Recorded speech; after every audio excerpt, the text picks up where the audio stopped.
Hey everyone, I'm Coach Toni. Welcome to Coach Toni's Table where the madness always meets the method. This is the writing on the board. For those of you who are watching me right now, I look like a whole clown. Why? Because we're about to talk about House Bill 1134. Let's get into it.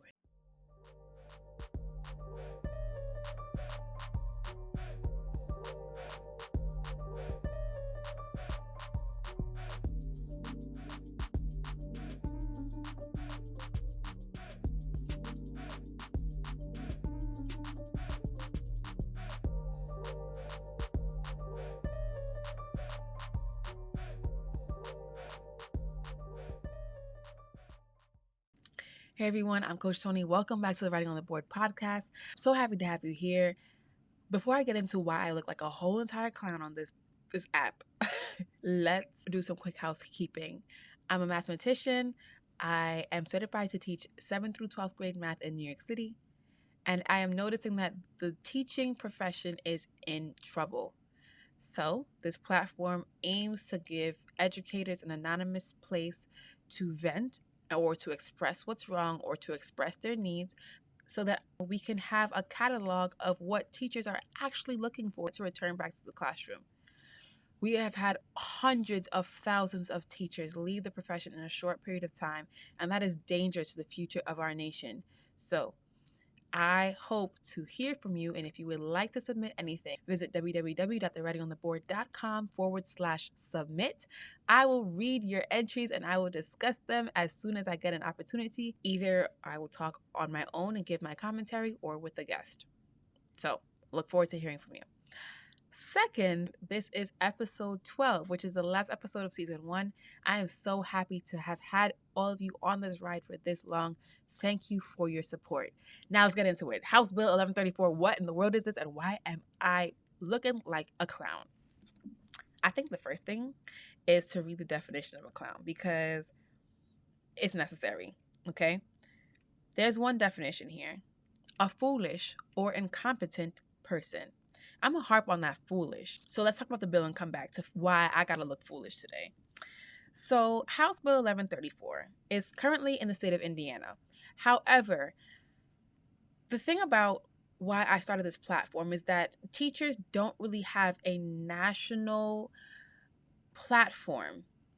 We're separated by states and by districts and by blocks, and it starts to make things ugly when we need to advocate for nationwide change.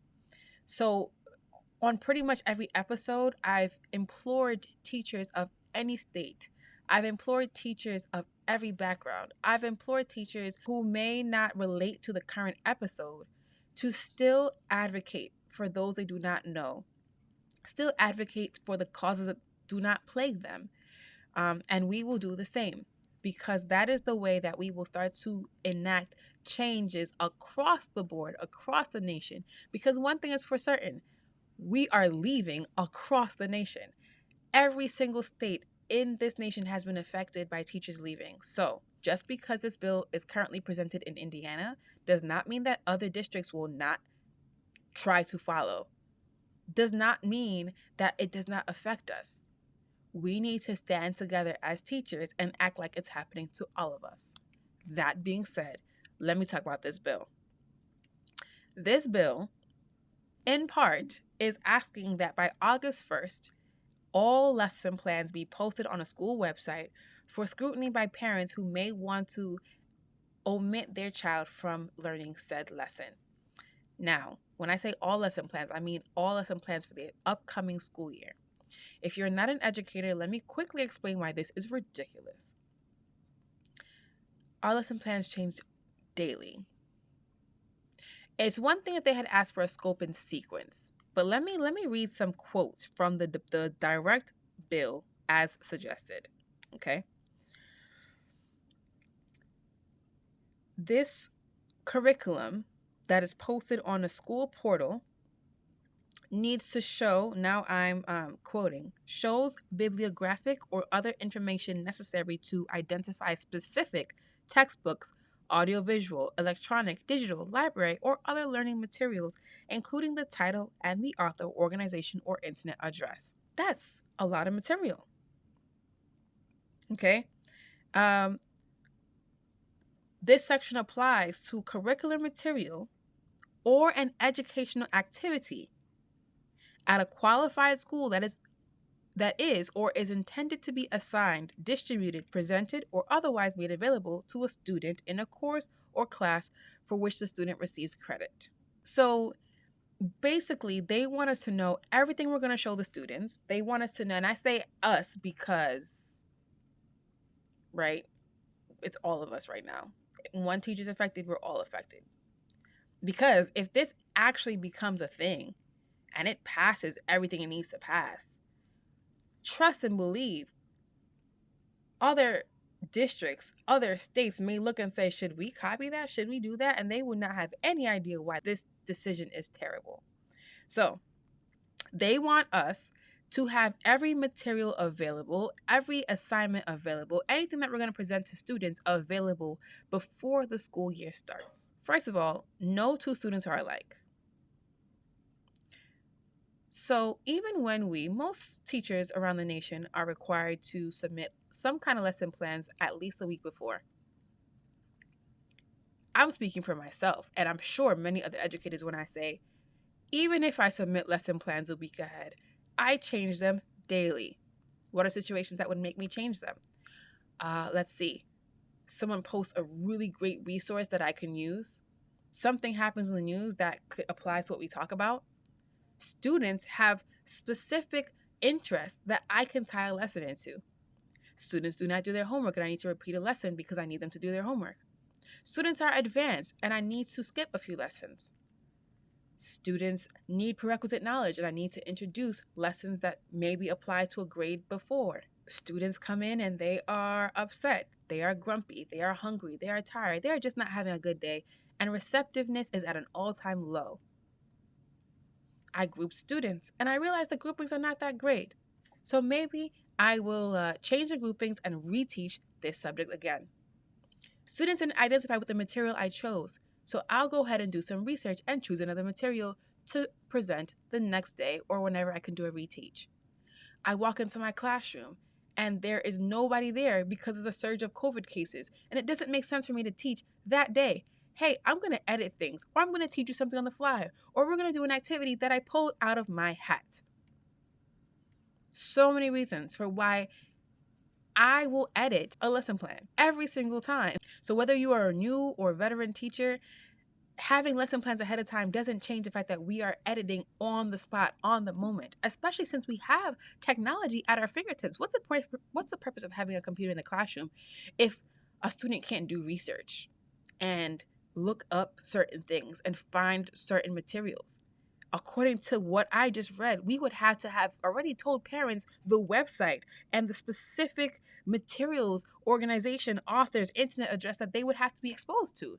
And the funny thing is there is a section in this bill that talks about when schools are not in compliance.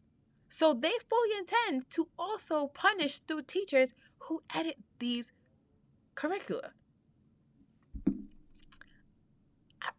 It doesn't make any sense. So now, if you're an educator, everything I just said is probably very familiar to you. So what do you do? I'm going to tell you a phone number. 1-800-382-9467. Please call in opposition of House Bill 1134 because let me tell you something. If other states start to look and say, should we do that as well? Or other parents start to say, we want that for our schools as well, the domino effect will be really, really quick and don't nobody need all that. Now, here's the thing. I'm not going to tell anybody how to parent their child. If you really feel like whatever is going to be taught is controversial, take your child out or send them to another class or have them removed. But I think that can be done a week ahead of time. Like, I don't think that needs to be done a whole year ahead of time. Honestly, most teachers are just out to teach the truth. And whatever the truth is, you can discuss with your children how you want to interpret that truth or what you want your truth to be. But we would just really love if students would start to do their homework again and come to class ready and prepared. And, we would love to stop spending our own money on things that you should be buying your kids. We really don't care about indoctrinating your kids. I think most teachers just want to do their job and teach about a subject they're passionate about. If you want me to send your child to and I'm a math teacher, so I don't think this applies as much to me as it would any humanities class, but we do talk about real life things in math, and we do make correlations to the economy and what's going on and the society we live in. So yeah, we may get to certain things, but I like to present facts. I don't know about you. So I don't know why most parents are concerned, but like I said, I cannot tell anybody how to parent their child. I just think you should wait until the week before like everyone else.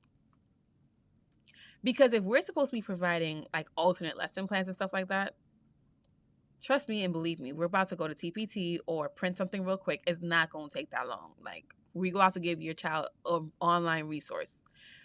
So just wait till the week of, like the rest of the admin have to do for our lesson plans, and then you can contact me, email me, and say, I prefer my child to not learn this. Or if you like a general scope and sequence of topics and you feel like I don't want my child to learn about this topic, that's on you. That's not on me.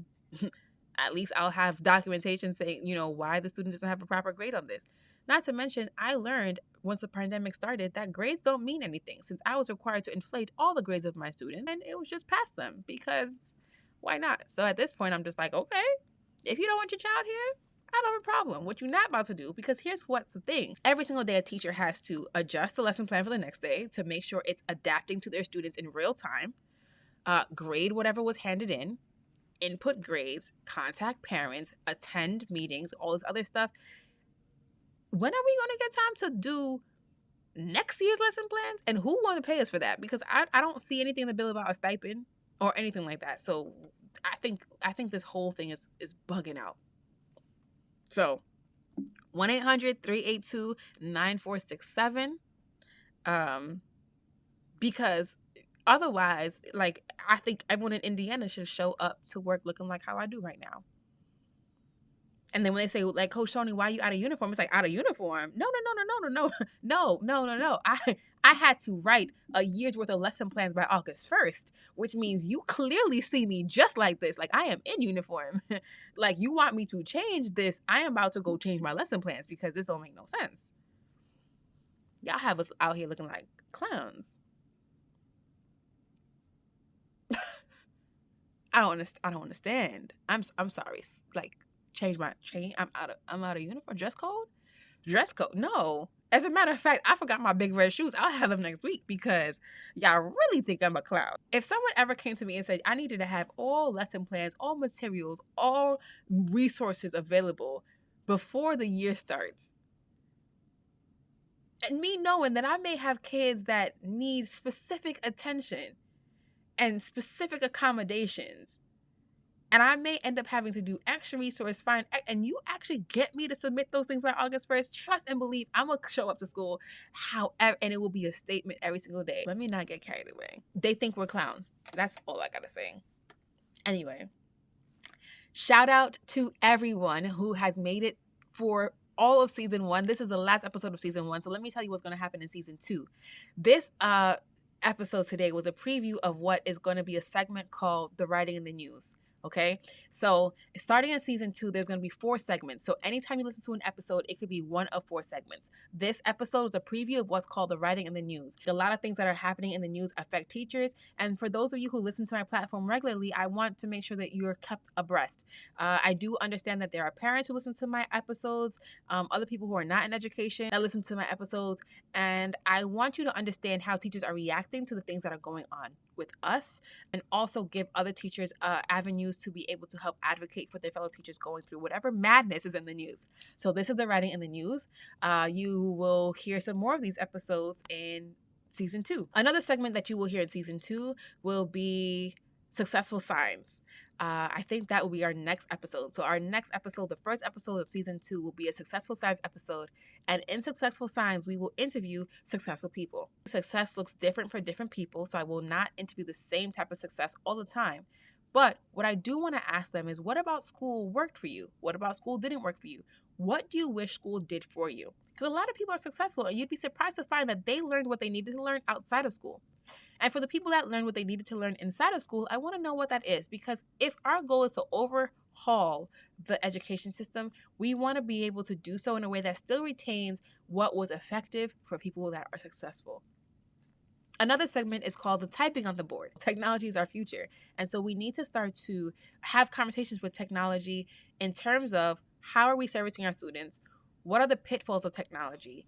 And how do we help our students to use technology appropriately? I have some guests that are coming in future episodes that are participants in the edtech space or work for edtech companies. And so I want to start conversations with them about how they can help teachers be more productive in their classroom. The final segment is the segment that's been happening for the entire season 1, which is Reading the Writing, where I will discuss any anonymous submissions that are made from teachers or educators or participants in the education space. Okay, so anytime you listen to an episode going forward, I will let you know what segment you're listening to so you get an idea of what you're going to be in for. But I hope season 2 is just as exciting as season 1. Thank you everyone for such a great season 1, and let's do bigger and better in season 2. As always, every episode, past and present and future, will be dedicated to my little brother. I recently gained custody, legal guardianship of him because he recently lost his legs, and he is someone who still inspires me to accomplish all of my dreams. And for that, I dedicate what my endeavors will be and are to him. So thank you for an amazing season 1, everyone. Catch you in season 2. This is Coach Toni signing out. 12 ones 12, 12 twos 24, 12 threes 36, 12 fours 48, 12 fives 60, 12 sixes 72, 12 sevens 84, 12 eights 96, 12 nines 108, 12 tens 120, 12 11s 132, and 12 12s 144. Run it back, do some more.